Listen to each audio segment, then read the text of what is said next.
ये बीआरएस का second lecture है। फर्स्ट लेक्चर में हमने बीआरएस के बारे में कुछ बेसिक बातें कवर करी थी। आज उससे हम थोड़ा आगे चलेंगे, अपने नेक्स्ट लेक्चर की तरफ चलते हैं और बीआरएस के बारे में, इस चैप्टर के बारे में थोड़ा और भी कुछ जानते हैं। मैंने जो पिछली क्लास में पढ़ाया था, मैं उसका एक बार छोटा सा रिकैप दे देता हूँ। मैंने ये बताया था कि हम अपने पैसे को बैंक में जमा करते हैं जाके, ठीक है जी। हम अपने पैसे को बैंक में जमा करते हैं और जो भी पैसा हम बैंक में जमा करते हैं अपना, उसका हम हिसाब रखते हैं। उसका जो हम अपने पास हिसाब रखते हैं, उस हिसाब का एक नाम होता है और वो नाम है कैश बुक। अगर बेटे एक बात को मान के चलो, आपने कैश जमा करा बैंक के अंदर, ठीक है जी, और आपने कैश निकाला बैंक से, तो इसका आप हिसाब रखोगे। अब आप कहोगे सर हमने तो आज तक कभी भी हिसाब नहीं रखा, हम तो बैंक के ऊपर ही जिम्मेदारी छोड़ते हैं। कोई बात नहीं बेटे, आज तक आपने जिम्मेदारी बैंक के ऊपर छोड़ी होगी, पर अब आपको ये हिसाब खुद भी रखना पड़ेगा, क्योंकि हम क्या पढ़ रहे हैं, अकाउंटेंसी पढ़ रहे हैं। आप क्या कर रहे हो, बिजनेस कर रहे हो। जब आप बिजनेस करते हो तो आप इस चीज़ का हिसाब रखते हो कि आपके पास से कितना कैश गया और कितना कैश आया है, ठीक है जी, या फिर बैंक में कितना कैश डिपॉजिट करा है और कितना कैश विड्रॉ करा है, इसका आप हिसाब रखते हो।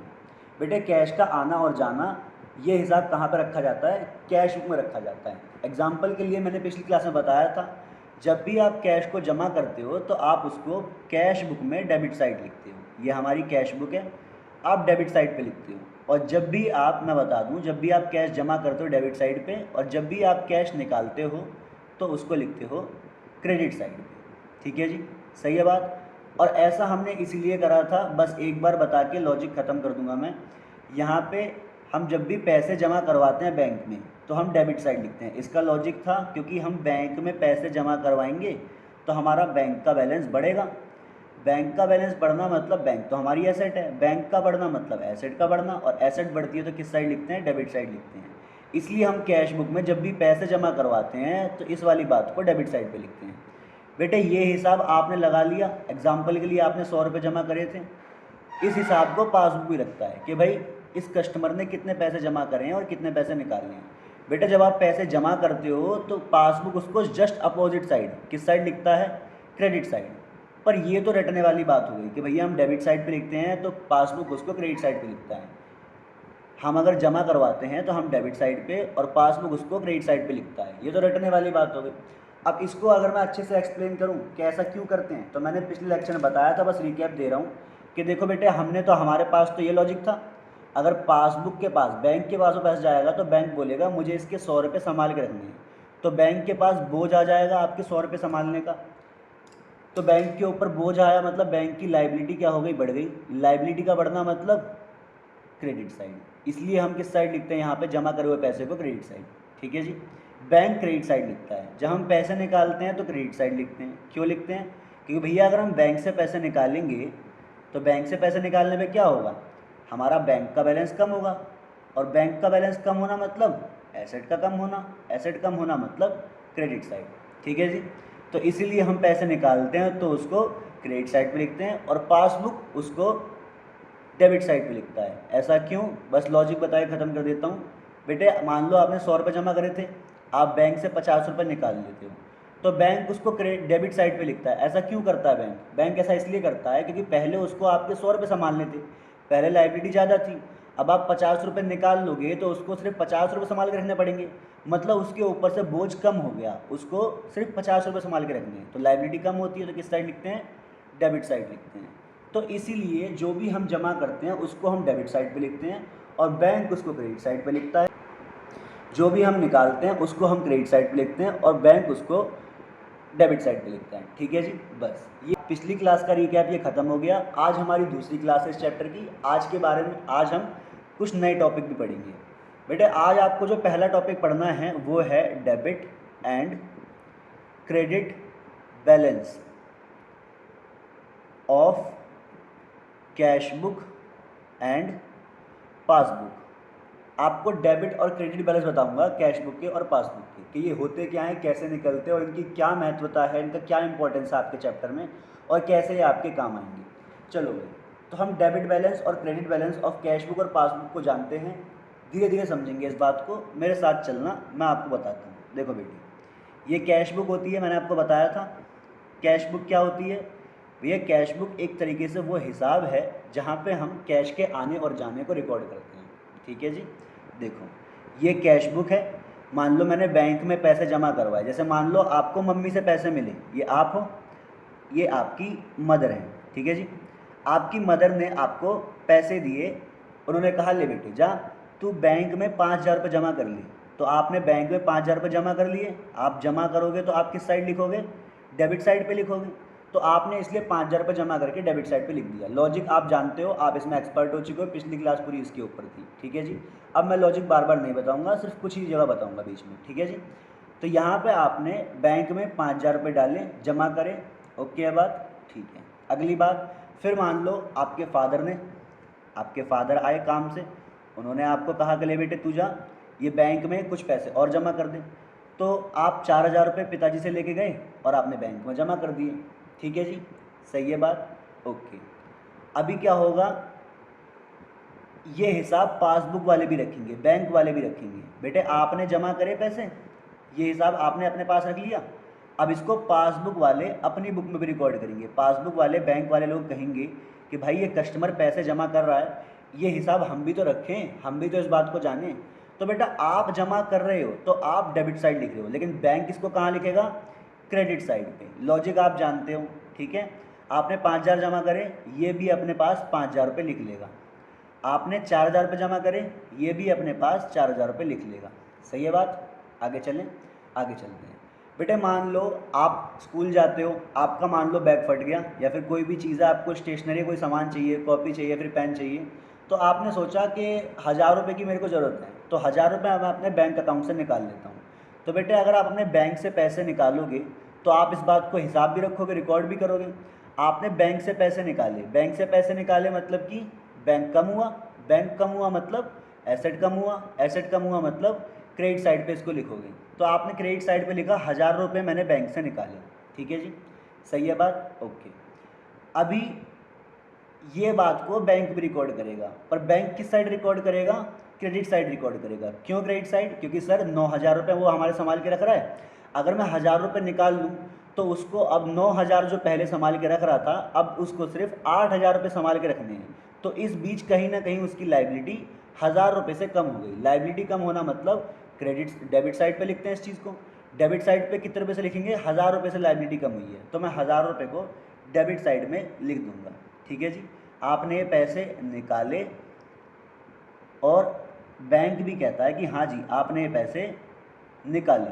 ठीक है जी, सही है बात। अब बस इन्हीं अकाउंट्स को मैं थोड़ा बड़ा करके दिखा देता हूँ आपको। देखो जी, देखो बेटे ये वहाँ पे छोटी इमेज में था, मैंने इसको थोड़ा बड़ा करके यहाँ पे लिख दिया है। मैं अब आपको यहाँ पे कुछ समझाता हूँ। देखो भाई, आपको पता है आपने पैसे जमा करे हैं, आपने इसको डेबिट साइड पे लिखा हुआ है, बैंक ने इसको क्रेडिट साइड पे लिखा हुआ है। आपने पैसे निकाले हैं, आपने इसको क्रेडिट साइड पे लिखा हुआ है, और बैंक ने इसको डेबिट साइड पे लिखा हुआ है। ये बातें आपको सब पता है, ठीक है जी। अब बस कुछ नहीं है, इतना ही ट्रांजैक्शन हुई है, अब इतनी ही ट्रांजैक्शन हुई है और बस पूरा ईयर खत्म हो गया। आपने कोई भी अकाउंटिंग मतलब कोई भी और काम नहीं करा। ठीक है जी, तो क्या करेंगे भाई? टोटल कर लेंगे, टोटल कर लेते हैं। देखो अब कौन सी साइड बड़ी है? जो भी साइड बड़ी होती है उसका टोटल दोनों साइड लिखते हैं। ये 5,000 और 4,000, ये 9,000 हो गए। 9,000 यहाँ भी लिखेंगे और 9,000 यहाँ भी लिखेंगे। सर ऐसा क्यों? बेटे रूल होता है, जो भी टोटल बढ़ा है वो दोनों साइड पे आता है। ठीक है जी, इस अकाउंट का टोटल कर लिया, अब इस अकाउंट का टोटल कर लेते हैं। बेटे देखो दोनों साइड में से कौन सी साइड बड़ी है? ये वाली साइड बड़ी है, 9,000। तो यहाँ का टोटल 9,000 और इधर भी टोटल आ जाएगा 9,000। ठीक है जी, पहला स्टेप क्या होता है? कास्टिंग। कास्टिंग बोले तो टोटलिंग। टोटलिंग हमने कर ली। अब इसके बाद अगला स्टेप क्या होता है? अगला स्टेप होता है बैलेंसिंग। बैलेंसिंग मतलब देखो भाई, ये 5,000 प्लस 4,000 टोटल होके 9,000 आती है। बेटा ये बात सच है कि नहीं? हाँ सर ये बात बिल्कुल सच है।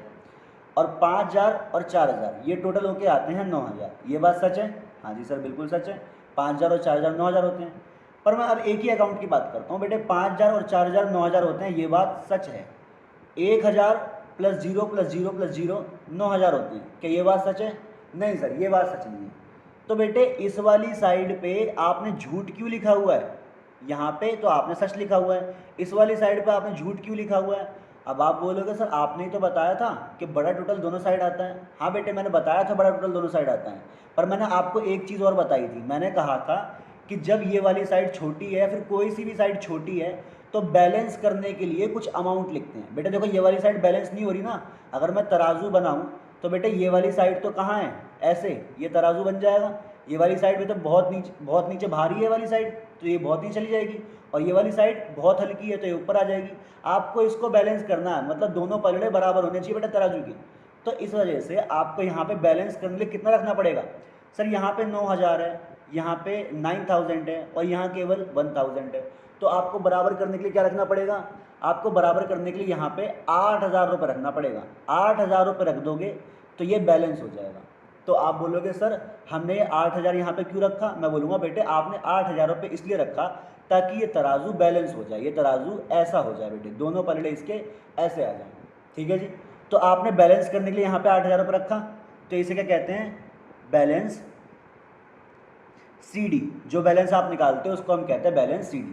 अब बैलेंस CD तो बहुत अच्छी बात है, अब यहाँ पे निकाल लेते हैं बेटे। 5,000 और 4,000 कितने होते हैं, 9,000। ये वाली बात तो सच है कि हाँ 5,000 और 4,000 9,000 होते हैं। लेकिन फिर इस वाली बात पे आते हैं, क्या 1,000 और सिर्फ बस एक ही हज़ार 9,000 होते हैं, नहीं। तो आप बैलेंस करने के लिए बेटे तराजू आपका ऐसा है, देखो ध्यान से, यहाँ पे तराजू आपका ऐसा होना चाहिए, पर अभी करंटली तराजू आपका कैसा है, तराजू बेटे आपका ऐसा है। यहाँ पे इस वाली साइड पे, ये वाली साइड तो बहुत हैवी है तो ये वाली साइड नीचे आ रखी है, और ये वाली साइड बहुत हल्की है तो ये वाली साइड ऊपर हो रखी है। तराजू आपका ऐसा बना हुआ है। आपको क्या करना है, आपको बेटे ऐसा करना है जिससे कि दोनों साइड बैलेंस हो जाए। दोनों साइड बैलेंस करने के लिए क्या करना पड़ेगा आपको दोनों साइड बैलेंस करने के लिए यहाँ पे 8,000 रुपये लिखना पड़ेगा। और 8,000 रुपये लिखोगे तो क्या बोलो इसको, बैलेंस CD। जो बैलेंस आप निकालते हो उस बैलेंस को हम बैलेंस CD कहते हैं। पर अभी सिर्फ इतनी बात नहीं है, मुझे आपको ये समझाना है कि डेबिट बैलेंस और क्रेडिट बैलेंस क्या होते हैं। बेटे बिल्कुल ध्यान से समझना, एक ही बार समझोगे आपको लाइफ टाइम याद रहेगा। बेटे देखो यहाँ पे भी हमने बैलेंस निकाला और यहाँ पे भी हमने बैलेंस निकाला। हमने बैलेंस को देखो मैं आपको बता देता हूँ, यहाँ पे भी हमने बैलेंस निकाल रखा है और यहाँ पे भी हमने बैलेंस निकाल रखा है।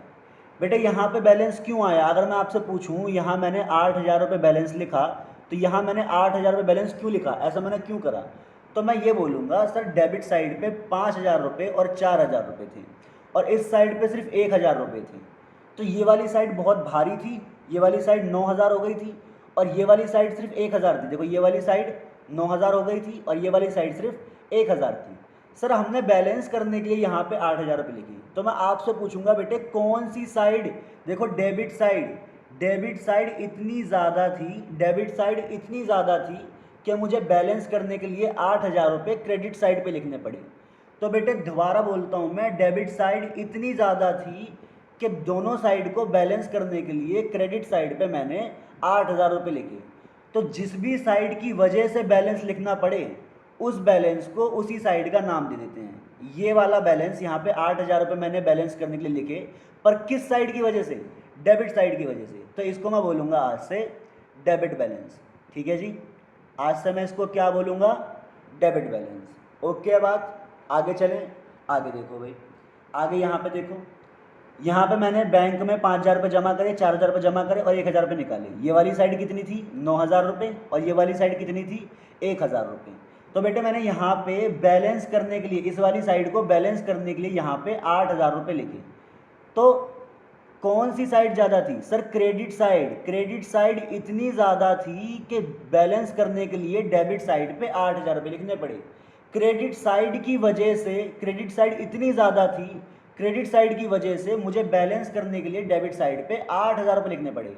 तो आज से इस बैलेंस को मैं क्या कहूँगा, ये बैलेंस मुझे किस साइड की वजह से लिखना पड़ा, क्रेडिट साइड की वजह से लिखना पड़ा। क्यों, क्योंकि 5,000 4,000 दोनों बैलेंस हैं, क्योंकि 5,000 और 4,000 दोनों ये साइड को ज़्यादा कर देते हैं, और इस साइड बैलेंस करने के लिए 8,000 लिखना पड़ेगा क्रेडिट साइड की वजह से। तो इसको मैं आज से बोलूँगा क्रेडिट बैलेंस। ठीक है भाई, तो याद रखना जिस भी साइड की वजह से बैलेंस को लिखना पड़े उस साइड का ही नाम दे देते हैं बैलेंस को। ये वाला बैलेंस मुझे 8,000 रुपये डेबिट साइड की वजह से लिखना पड़ा क्योंकि डेबिट साइड ज़्यादा थी। यहाँ पे 8,000 रुपये मुझे क्रेडिट साइड की वजह से लिखना पड़ा क्योंकि क्रेडिट साइड ज़्यादा थी।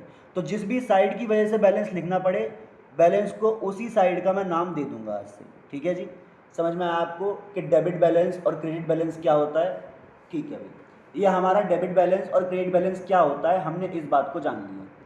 अब बात एक और आती है कि कभी मान लो आपसे स्कूल में आपका दोस्त पूछ लेता है या फिर टीचर या फिर कोई भी पूछ लेता है, बेटे आपके लिए डेबिट बैलेंस अच्छी बात है या बुरी बात है, क्रेडिट बैलेंस अच्छी बात है या बुरी बात है, इसमें से एक कोई चीज़ आपसे पूछ लेता है, तो बेटे डेबिट बैलेंस या क्रेडिट बैलेंस कौन सी अच्छी बात है आपके लिए।